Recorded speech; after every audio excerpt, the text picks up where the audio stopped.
here at the Commerce and Industry Association event. We actually had a great panel discussion talking about leadership. Ralph LaRossa knows a lot about leadership from PSE&G. Ralph, you're a part of this great panel discussion. Biggest takeaway for you, number one leadership lesson, not only that you took away from this, but that you live by. Yeah, I think it reinforced for me my number one issue, which is really to learn from the people around you and make sure you have a good team that you surround yourself with. I think you heard from Mike and everybody that made comments today that you can't go into any job and think you're going to be a leader of an organization by just coming over the top. You need to understand what that organization does from the bottom up and be able to articulate that and actually respond to issues as they come up by knowing what those people are facing. By the way, it was Mike Marin, who is the CEO from Holy Name Medical Center, and Kathleen Waldron, who is the president of William Patterson University. It was a very dynamic, interactive discussion. It was very candid, frankly, and the leaders put it out there.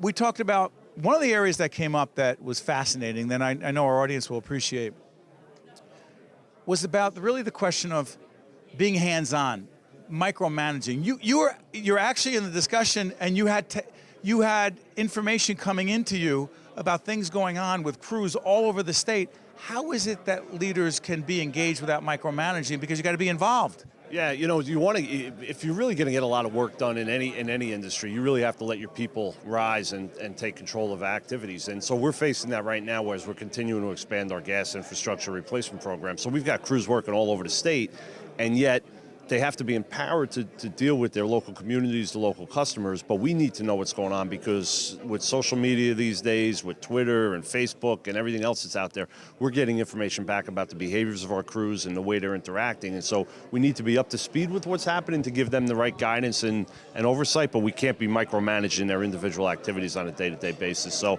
there's a real fine line there that we're trying to find a balance to. One of the things that Ralph talked about is that he has actually grown up 32 years at the organization, where you started, what job? Well, I was actually started out in the ditch the first couple of 6 months. Actually in the ditch? Yeah, they would really put us out there to see, and I think back then it really made sense back to how I started the conversation here, which is you need to understand what everyone does. So as a new engineer, we would be put in with crews, and there was a 6-month trial process. First of all, are you going to be able to interact with people and understand? And then the growing and learning that you continue to have is to understand how the business is and what the employees are facing on a day-to-day basis. So the first 6 months were actually literally on a crew, assisting in ditches and putting pipes together. So I want to follow up on this. One of the issues that came up that I know is relevant for leaders of every stripe is this whole Gen X thing that comes up.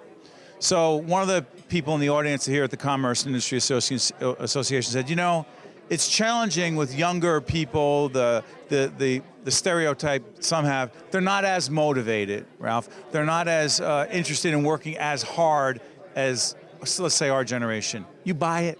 Well, I don't buy it. I think it's just different, right? Because again, I don't know if the loyalty to any individual organization is there the way that it has been in the past. There were fewer organizations 50, 60 years ago where people would actually, join a Sears and be with Sears forever. They would join, now you join a retail organization, you're going to move around from store to store, and you're going to see where you can expand your career and not necessarily look to make that individual organization rise. And so I think that's our biggest challenge now, is trying to get that entrepreneurship that each individual feels they have and channel that into the success of a company. So that, you don't think, sorry for interrupting, you don't think there's something about them? No, I don't think it's about them. I think it's about us and the society that we've created, which is a more portable society where we try to provide opportunities for people to move around and not be stifled. But as we transition from an organization where we had just the 5 or 6 or 10 big companies to where we have opportunities for everyone, we have to provide ways for those people to still be loyal to the organization that they're with.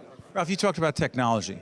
You talked about a special piece of technology that you actually carry with you where certain people can communicate with you about things that happen, because you're engaged in the operations as well, even though you're the president. Question, how has the 24/7, instantaneous, ever-present information changed the role of leadership today? Well, two areas that is. One is that you have to be up to speed on everything, because if you get caught not knowing something that's going on in your organization, whether it be from the media or from a customer or from your employees, they look at you as a failure now because you have all the access to this information, so why aren't you up to speed? So the challenge for a leader has been the bar's been raised there. And then from the standpoint of actually trying not to impose your work schedule on your employees, you have to find ways to really maybe send messages at different times of the day, try to honor their commitments on their home front, and not necessarily think that your schedule is the schedule that should overlay on them. So in very simple terms, let's not send emails to people at 3 o'clock in the morning because you happen to be up. We actually had that discussion about full disclosure, I raised the issue of the 3 o'clock in the morning email. I'm guilty, I do it. And what was said here was, hey, listen, you may have that idea at 3 o'clock in the morning because some of us as leaders are pretty obsessive, right? Things keep us up at night.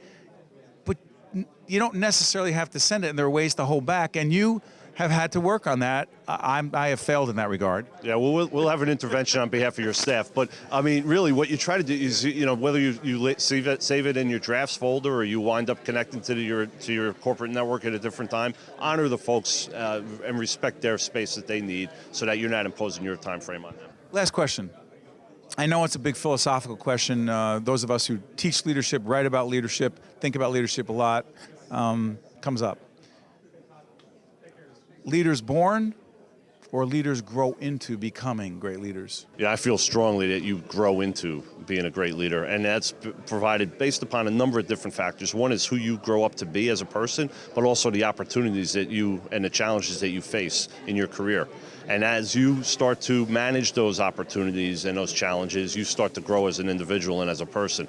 I don't think our organization would have anywhere near the number of leaders that we have in our group if it wasn't for some of the challenges that we faced, whether it be Sandy or some of the other storms that we've had. So we've learned from that, we've grown from it, and I think that those opportunities and those challenges really pull out who the individual is. They make you the leader you are. Yeah, there's no doubt about it. And you could be just as quickly a failure as you can be a leader, and never lose sight of that.